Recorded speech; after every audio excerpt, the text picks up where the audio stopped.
Hello everyone, I have two guests on the show today. The first is Randy Walsh. He came on last year to discuss his book series, The Apollo Moon Missions Hiding a Hoax in Plain Sight.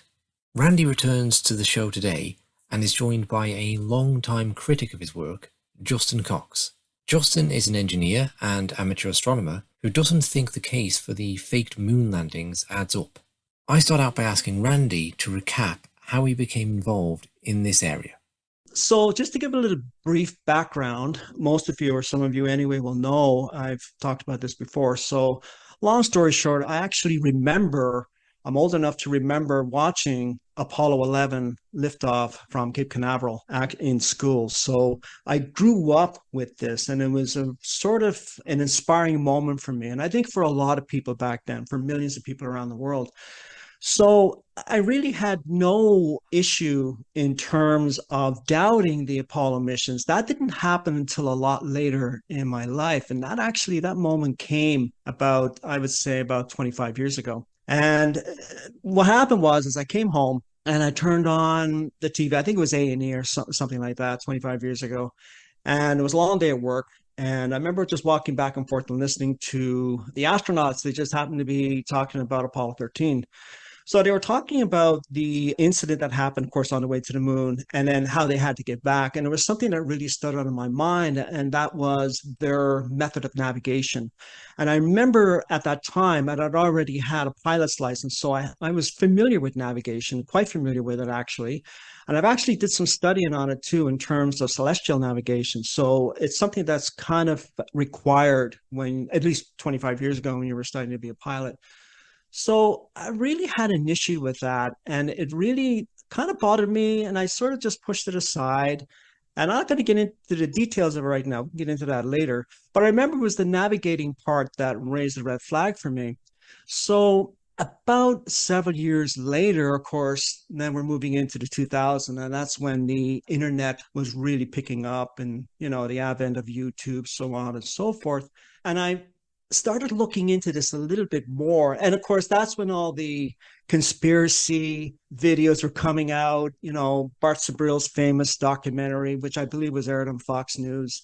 And then you had a lot of other documentaries, including many interviews with Bill Kaysing, who many consider the father of the Apollo moon hoax. And he incidentally actually published the first book on this back in 1976. So, I found it very intriguing, and that's all well and good. But I thought, no, I've got to look at both sides of this. So I decided that, yeah, the videos are good, the conspiracies are good, they're making a good point. Some of them are a little too far fetched, but overall, they were making a good point. And I thought, okay, I got to pursue this a little deeper. So I needed to start reading NASA's version of this. I need to jump into their documents and start reading books that were written in support of the Apollo missions. And it just took off from there. And so basically, I spent several years researching this. And I think it was about maybe 5, 10 years later when I decided I'd write my first book, which I did. And I published my first book back in 2018. And about 3 years after that, then I published my second book. And since then, I've sort of gotten away from the Apollo missions a little bit. I'm actually investigating other areas now, researching that. Is I got a call from a friend of mine in California, and she asked me would I be interested in writing another book on the Apollo missions, and she actually wanted to do it in fiction format. So my first two books are nonfiction and in fiction format, and I hesitated. The reason I hesitated is because I have never written fiction before, and fiction, for those of you who don't know, and those of you who do know actually, is very difficult because that involves coming up with characters and developing the characters. But she convinced me that that was a very good way to put forward some of your ideas in fiction form, and you can elaborate further. So we did that, and we published the book, and it's just published this month. It was quite an experience because it gave me the opportunity to express a lot of what I really couldn't express in the first two books. I've sourced all the material in the first two books. I think those who've looked at the book, I'm not sure if Justin looked at the book, but I know he's made reference to the source material himself. So that's all sourced. And I look at this book in fiction as a culmination of my first two books. So that's really how I got involved in this. And it seems like this is an ongoing thing because every year something else comes out, something new comes up, and it's something else to pursue. And right now, I think there are a lot more people than we, let's say 25, 30 years ago, that believe that there's some serious questions that NASA needs to answer in terms of the Apollo moon landings. Thank you very much, Randy. So, Justin, we'll come to you, and maybe you could say whatever you've perhaps prepared to say, and just a bit about how you got into this strange world of, I guess, moon landing hoax debunking, and what brings you here, and what convinces you that we did indeed go to the moon. Not we as in the three of us, but, the Apollo astronauts. I came to the Apollo Detectives, actually, I think it was called Shill Slayers or something different at the time. It was one of the anniversaries for Apollo 11. I grew up as an avid hobbyist, amateur astronomy and astrophotography, and always had an interest in that. My educational background is actually English. I was going to be an English teacher, but prior to Y2K, I went into information technology, and then I've been in that just to try it out. I put my toe in the water. Jobs were plentiful at the time. I have been a network engineer and a systems administrator now for the better part of 30 years. And in the middle of that, I did a 3-year stint with the Advanced Engineering and Sciences division of a kind of a C-tier defense contractor. We worked on a laser communication device with the Air Force Research Lab. So, and my job title then was electro-optical engineer. So I did astronomy and physics and all that stuff in college. And then I do have some professional experience in that field, but mostly now I sit in front of a computer all day. But part of my as being an astronomy hobbyist, I've been involved in the local astronomy club for 20 years. Now, recently, I haven't been as involved, but in my time with the club, I served on the board, spent a lot of time doing outreach in the community for schools and scout groups, constantly setting up at a school or some place where people that wanted to learn about astronomy could come in and ask questions and look through telescopes. And I enjoy the technical part of it as well as the science part of it. No means an expert on any of it, but it's just been a part of my life for most of my life. So I think I got fired up when I found Shill Slayers community, and I felt at the time it was irresponsible to really question the Apollo missions and the NASA and the Apollo program, unless in detail you can support whatever claim it is that you're making. There have been times where I've walked away from it. And Randy will tell you, like, he and I have butted heads, and goodness gracious, I have a reputation for being kind of a pit bull on this stuff, and I've backed off. Randy and I have gotten along pretty well over the last couple of years, but goodness knows he and I have butted heads before, just in written comments on YouTube videos. I lump you in with the rest of the Apollo detectives, Scott and Marcus and Robert. And now I think Dr. Rasa is involved in this, but I always felt like I set you aside because as someone that it's also, books have been a big part of my life. And I've written bad derivative fiction since I was a child, never got anything published. I've won some writing contests and that kind of thing. But even if I don't agree with everything that's in your book, I do appreciate the effort that it takes just to get the book done, let alone, publishing's tough. And being self-published, there's no shame in that. In fact, it's probably the only hope that I have if I could ever finish anything that I've started, but of getting it out there. Your book's, it's well-cited, it's well-written. I have questions about some of the things that you've written. It seems like, at least the Apollo detectives community, like, I'm banned. I can't even comment on either of there's the main channel and then there's a sister channel. Like, there's not really any discussion about it. So, I'm here today and I welcome the opportunity to have a little friendly back and forth about this topic. Okay, thank you, Justin.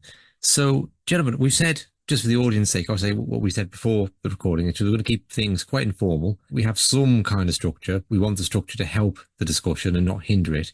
And we're going to sort of figure out what the best way to go is as we're going. So I wonder if you have any thoughts on that. It's an interesting dynamic that there seems to be some sort of level of mutual respect between you and the level of writing, and yet you both feel the other has got this issue dead wrong, just dead wrong in terms of the moon. And that's kind of what intrigues me about this discussion and a lot of others, how people can look at the same thing and see it in completely different ways. It's why I get drawn down these rabbit holes, I suppose. So maybe I'd like to ask Justin, in looking at this subject, has there been anything that's made you really think, oh, I don't know about that? Anything in Randy's research about the rocketry or anything else that has made you wake up at 3 a.m. and think, gosh, maybe we didn't go to the moon? And I suppose maybe we'll go to that with Justin first, but then the same to Randy in terms of, have you received any arguments that have at any point made you think, oh no, I've published 2 books on this and I've got it all wrong. They really did definitely go. So if I pose that question to both of you, maybe Justin first and then Randy, and then maybe we can move into a more kind of direct questioning. Does that sound okay? Yes. Sure. I mean, I'll concede, and I've said this before in comments on videos, and I'll say it here vocally to you guys. put it on the record. Like, I can be convinced that it didn't happen. I watched a recent debate that Marcus Allen did on another channel. He brought up the whole point about the context of the times that the Apollo missions occurred in Vietnam and presidential assassinations and all that. And Apollo was a feel-good story in that era. It's like a positive thing where the whole world got behind. And then we had the Cold War, the whole political thing with the Soviets. And I think that you could certainly easily make a case on why we would fake all of it to get that win and for the positive impact that it had, not just on the country, but worldwide. But I think when you start to dig into the minutia of the engineering and science and stuff, that's where I have yet to see a convincing argument. Show me, or let's work through it and look at what Randy often refers to as the official narrative. If we need to get experts involved, I had reached out to another member of the community, the AD group, about the LRO images of the landing sites. And, Arizona State University, a lot of people that work on that program are available. We can email them and ask questions and ask for explanations. And it never happened, but it would be interesting, even with Randy, to kind of take a deep dive on some of the specific points that give him pause when considering the validity of the Apollo program. Okay, that's an interesting answer, Justin, because in some ways that's kind of where I'm at. The context of the times makes me think, hey, it's reasonable to question this. The amount of stuff that was going on with the Vietnam War and the Phoenix program and the Gulf of Tonkin incident, the presidential assassinations. Yeah, of course, it's reasonable to think, compared to getting the US embroiled in that war in Southeast Asia, what's faking a little moon landing compared to that? It's a tiny thing. But the technicalities, well, that has to be answered too. So, Randy, over to you. What's your cold sweat moment where you think you might have gotten it all wrong? Do you have one, or are you completely confident at all points? How do you feel about that? Yeah, well, first of all, I want to thank Justin for his contrition there. We did have some moments back and forth where we were on a level playing field. And he did actually relate to me that I actually saw his comment to somebody else where he actually complimented me on my book. It was put together. He didn't necessarily agree with it.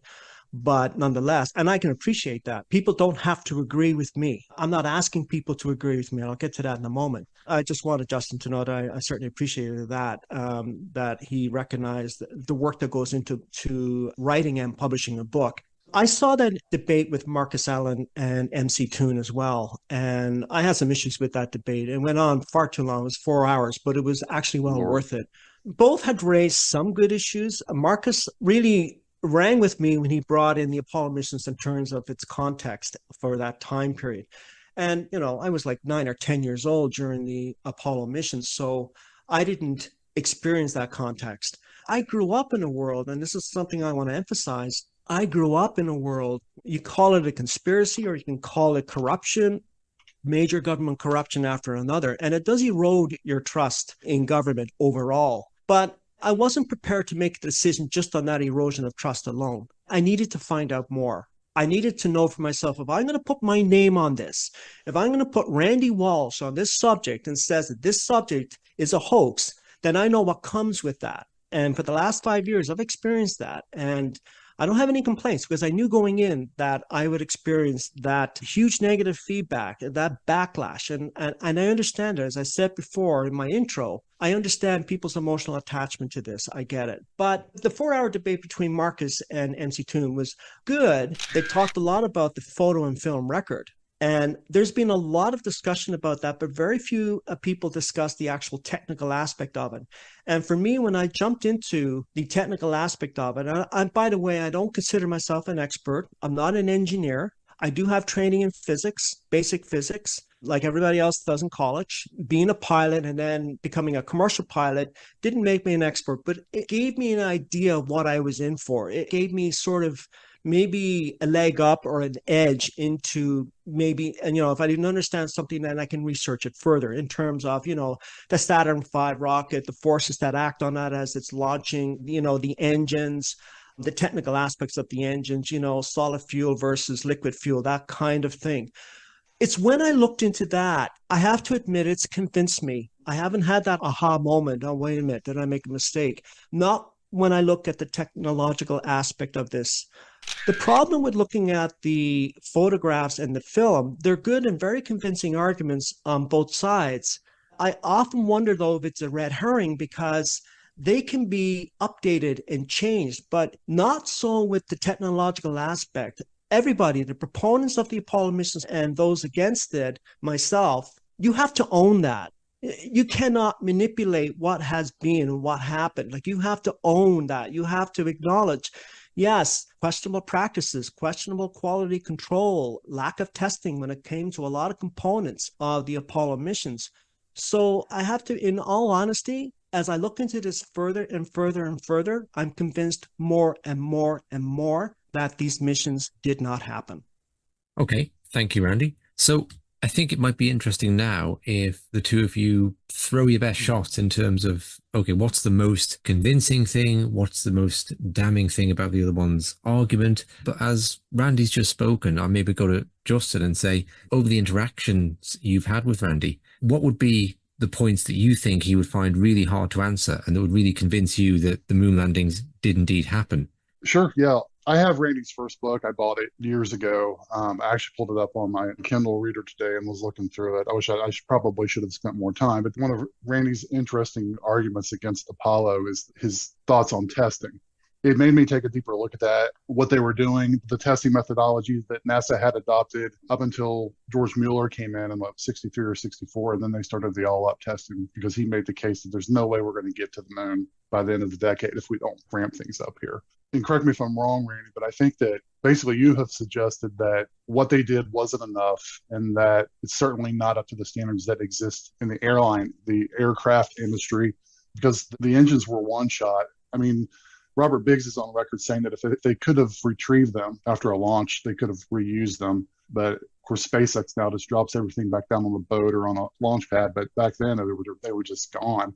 So I had some notes today too. Like, they had 77 hours of testing, I think, all told on the F1s for a rocket engine that really was 2.5 minutes of the flight. Just trying to get them up to alpha. I think they were like 40 or 50 miles downrange and at that altitude. And of course, there were problems led them to come up with the combustion plates, the baffles, and then there was also Pogo, which I think you talked about. So I guess we want to take a deeper dive onto a particular subject. That's one that you've written about that is interesting to me. Sure. So I actually expanded on this a little bit more in my second book. When you write a book, you look back and you say, okay, I could have expanded a little bit more on that. So I qualified some of what I said in book one in my intro to book two. That you're correct, Justin, when you say that the F1 engines had 70 hours of testing, but we need to break that down. When you take a deeper dive on that, it was about 64 hours of testing on each individual F1 engine. And then the remaining several hours were on the cluster of the 5 engines, which is what you would find in the Saturn V, hence the name Saturn V. That is reasonable. There's no doubt about it. That's a reasonable amount of testing, and probably a little bit more than, as some would argue, that was even necessary. However, that's static testing. That is not in-flight testing. They do the same thing with any industry. They do it with cars, they do it with trains, they do it with planes. Is that, yes, you have to have a certain amount of static testing. First of all, you got to make sure the engine's working. So let's just generalize it for a second. You have to make sure the engine's working. But then you have to make sure it's working. Let's say in a car, it's working in the vehicle. Let's say in a train, it's working in the train, and of course in aircraft.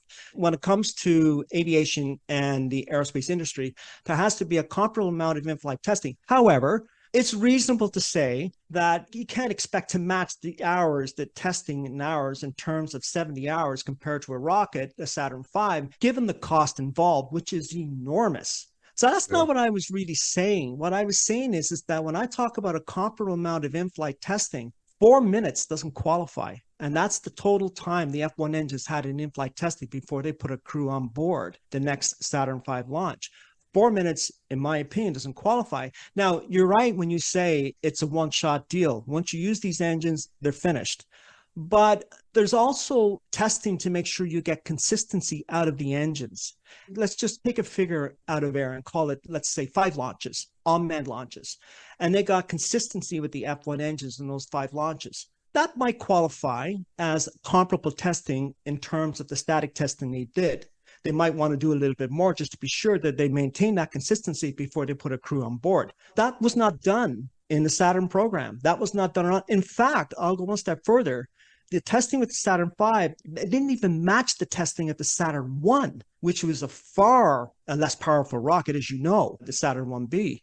I think, I don't have the exact numbers, but I think it was about 14 launches before they put a crew on board a Saturn 1B. And it was different variations of that Saturn 1B, and that's with the far lesser H1 engines that produced about 200,000 pounds of thrust each. By that time, by the way, the H1 engines that were used in the Saturn 1B have been around for a while. So they've had some experience and some consistencies in terms of those engines, and they worked really well. The same with the J2 engines, although they were having some problems with them as well, which were used in the second and first stage of the Saturn V, but not the issues that we found with the F1 engine.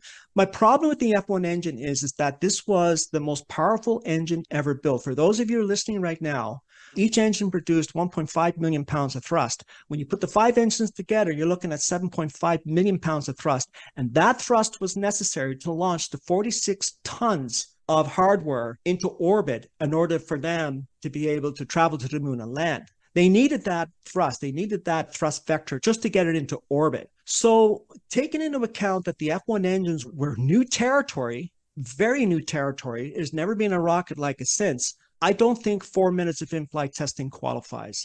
And we saw that the in-flight testing was done with Apollo 4 and Apollo 6, 2 unmanned Saturn V launches. And I might add that the second launch, the Apollo 6, was plagued with problems. It had massive problems. And as you actually said yourself, they had to address those problems before they sent up another launch. So that's kind of where I'm at. I'm not expecting them to match airline territory, given the expense. When you look at how much this program cost back then, we're looking at least $250 to $300 billion in today's value. So when you break it down, you wouldn't be able to do it. You'd bankrupt the country just trying to do 70 hours of in-flight testing. But I think I'm in good territory when I say they could have at least done more than 4 minutes of in-flight testing in order to get some consistency. Because it's one thing to do static testing when it's, the engine's bolted down and to get it working, and that's all well and good. But now you're dealing with, when you put it in a rocket, you're dealing with forces, atmospheric forces. And those are at play every inch that rocket is climbing through the atmosphere.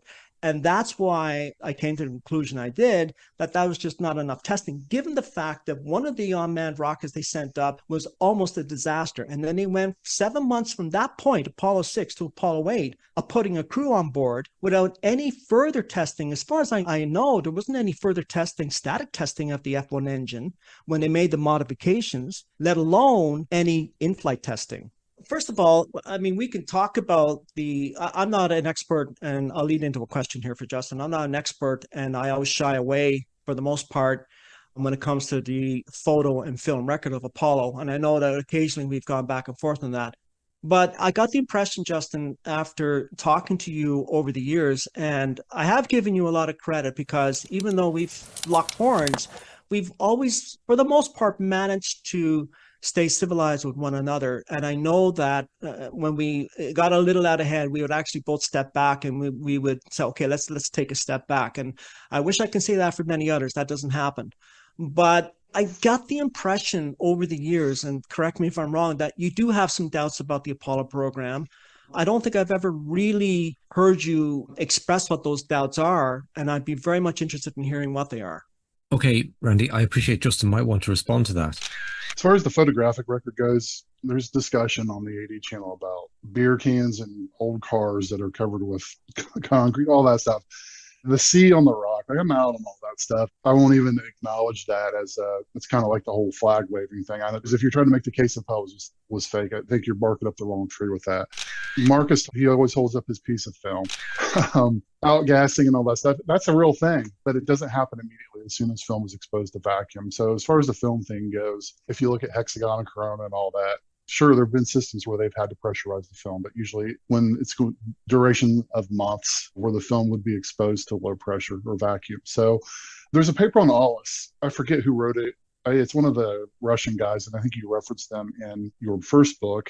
And it's about probably pronouncing it wrong, Inconel 500. It's some of the materials that they use for the construction of the F1. And, I'm not a mechanical engineer. I worked with them when I was doing electro-optical work. We regularly sent parts out for heat treating and all kinds of stuff with just the hardware that we were working on.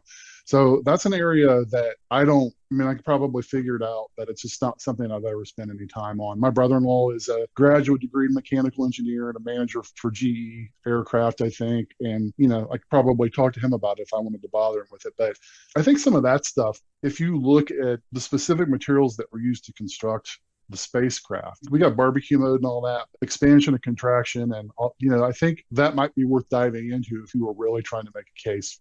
Here's the level of detail where they blew it. So I don't know if that answers the question or not, but Sure. No, it does. That's something that I've always wondered about.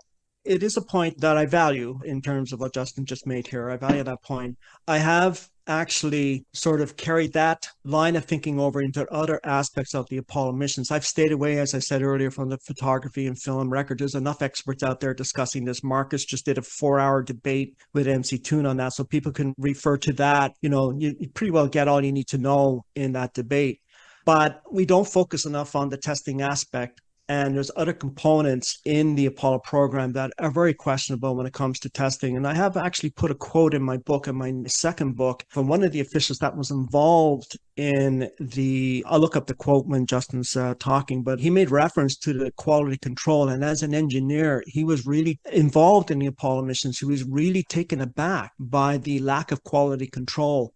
That's a very strong statement. Now, people will say that's not a smoking gun, but that's a very strong statement. And when you take a step back and then you take that 40,000-foot view, that statement has even more of an impact to actually say, we made the greatest scientific achievement of mankind. And then you have an engineer who's actually involved in the very missions you're talking about that comes along and says, I was really taken aback by the lack of quality control. That's a very loaded statement. Justin, is it surprising to you that this whole thing worked with as few casualties as it did? Because obviously there were casualties in Apollo 1 right there on the launch pad. If I was a betting man in 1965 or whatever and said, okay, could you pull off these 6 missions to the moon and only one of them will really go wrong at all and the guys will still come home safely and they're going to land this craft on the moon on this surface and they're going to take it off again from there and no one's going to die in this whole process and they're not going to go splat into the moon as they're flying towards it. I wouldn't have bet on that, right? I would have bet, no, there's going to be 100 men die in the effort to go through the vacuum of space and land on orbiting rock. And the idea that they can come home safely again and not bounce off the atmosphere and go into an eternal orbit around the sun. All of those other possibilities seem far more likely to you. And just to, somewhat acknowledge Randy's point without saying it's necessarily true. Do you have that sense of slight incredulity at this? I think, wow, that is really surprising. Well, I mean, even the guys that went, if you watch any of the documentaries that have the astronauts talked about how unbelievable that it is. And I think that Apollo 13 has been dramatized and sensationalized as like the big catastrophe mission and the guys came back and survived. But I think if you really go through all the other missions, there were problems constantly of lesser significance, at least relative to what happened on 13. I think that because of the way that they basically rushed everything through, they were trying to beat the Soviets, they were trying to honor the commitment that Kennedy made. Yeah, it was risky. Mueller even said when he had to go toe-to-toe with Werner von Braun in order to change the testing methodology. And what Mueller, this all-up concept wasn't new to Apollo. The missile programs and stuff he had worked on before he came into NASA. It's what they had done and had success with. But he did acknowledge, this definitely increases the risk. And I think the astronauts, who most of whom were test pilots, they were aware of what they were getting into. So I think had the program continued, sure, I think it's possible they could have lost the whole crew. As far as incredulity that they could have done it at all, that's tough. I think, honestly, the emotional part of this that Randy talked about, people will come at him, or people who say it was faked or hoax. I don't know if I'm able to completely set that aside. It's not a pride thing or a national pride thing. It's remarkable, but I don't think it's impossible. Okay, I'd like to put a slightly different question in, just because I think it'll be interesting for the audience if the broader range is covered, whilst acknowledging that the two of you might have certain specialties. And I'd like to just ask you both about the photographic record. Now, Randy, I think this question might be a little bit more challenging for you.